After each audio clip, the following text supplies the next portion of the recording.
പാലക്കാട് നഗരസഭയുടെ നിർദ്ദിഷ്ട നൈപുണ്യ വികസന കേന്ദ്രത്തിന് ഹെഡ്ഗേവാറിന്റെ പേര് തന്നെ നൽകും. തീരുമാനത്തിൽ നിന്നും പിന്നോട്ടില്ലെന്ന് നഗരസഭാ വൈസ് ചെയർമാൻ ഇ കൃഷ്ണദാസ്. ജനോപകാരപ്രദമായ പദ്ധതിയെയാണ് കോൺഗ്രസ് രാഷ്ട്രീയ താൽപര്യത്തിനായി എതിർക്കുന്നത്. നേരത്തെ നിരീക്ഷണ ക്യാമറ സ്ഥാപിക്കുന്നതുമായി ബന്ധപ്പെട്ട് കോൺഗ്രസ് കേസ് നടത്തി. ഇതിന്റെ ഫലം എന്താണെന്ന് എല്ലാവർക്കും അറിയാം. ഇതേ ഫലമായിരിക്കും നൈപുണ്യ വികസന കേന്ദ്രത്തെ എതിർത്താലും ഉണ്ടാവുക.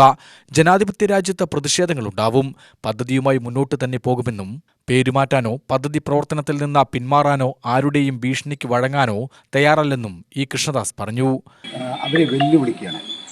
കേരളത്തിൽ നിങ്ങൾ ഏതാണ്ട് 500 പഞ്ചായത്ത്, ഒട്ടനവധി മുനിസിപ്പാലിറ്റികൾ, കോർപ്പറേഷനുകൾ ഇതെല്ലാം നിങ്ങൾ ഭരിക്കുന്നില്ലേ?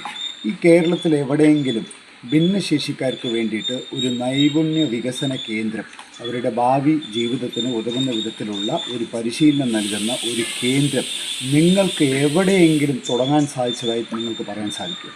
അപ്പോൾ പാലക്കാട് ഇത്തരത്തിൽ നൂതനമായ പദ്ധതികൾ വരുന്ന സമയത്ത്, ഭിന്നശേഷിക്കാർക്ക് വേണ്ടിയിട്ട് ഇത്തരത്തിൽ നല്ല ഒരു പദ്ധതി വരുന്ന സമയത്ത് ഇത് എങ്ങനെ മുടക്കാമെന്നുള്ള ഒരു പഠനത്തിലാണ് കോൺഗ്രസ് പാർട്ടിയും രാഹുൽ മാങ്കൂട്ടും.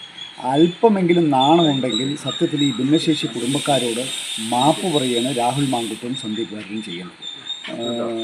എനിക്ക് തോന്നുന്നു ഇതിൽ ഈ പദ്ധതിയുമായിട്ട് പിന്നോക്കം പോകേണ്ട ഒരു ആവശ്യം ഇപ്പോൾ ഇല്ല. 275 ഭിന്നശേഷി കുടുംബങ്ങളിൽ ചേർത്ത് പിടിച്ചുകൊണ്ട് തന്നെ പാലക്കാട് നഗരസഭ മുന്നോട്ട് പോകും. പാലക്കാട് നന്നാവാൻ പാടില്ല എന്നുള്ളതാണ് കോൺഗ്രസ് പാർട്ടിയുടെ ഒരു അജണ്ട. അത് രാഹുൽ മാങ്കൂട്ടമല്ല, ആര് വന്നാലും അത് നടക്കാൻ പോകുന്നില്ല. പാലക്കാട് നരേന്ദ്രമോദി ഈ കഴിഞ്ഞ 10 വർഷത്തിൽ ഏതാണ്ട് 300 കോടി രൂപ പാലക്കാട് നഗരസഭയ്ക്ക് തന്നിട്ടുണ്ടെങ്കിൽ ഈ പദ്ധതിയുമായും പാലക്കാട് നഗരസഭ മുന്നോട്ട് പോകുമെന്ന് യാതൊരു തർക്കവുമില്ല.